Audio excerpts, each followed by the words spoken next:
रडू नका रडू नका रडू नका रडू नका.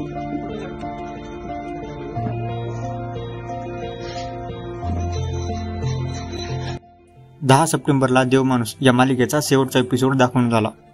यानंतर आता देवमाणूस ही मालिका बंद झाली आहे. यातीलच देवमाणूस म्हणजेच अभिनेता किरण गायकवाडने देवमाणूस या मालिकेच्या सेटवरील एक शेवटचा व्हिडिओ शेअर केला आहे, ज्यात सगळेच कलाकार हे भावूक झालेले दिसत आहे. हा व्हिडिओ अभिनेता किरण गायकवाडचा देवमाणूस या मालिकेचा शेवटचा सीन चित्रित झाल्यानंतरचा आहे. यानंतर अभिनेता किरण गायकवाड हा परत देवमाणूस या मालिकेच्या सेटवर दिसणार नाही, म्हणून यातील सगळेच कलाकार हे भावनिक झालेले दिसत आहेत.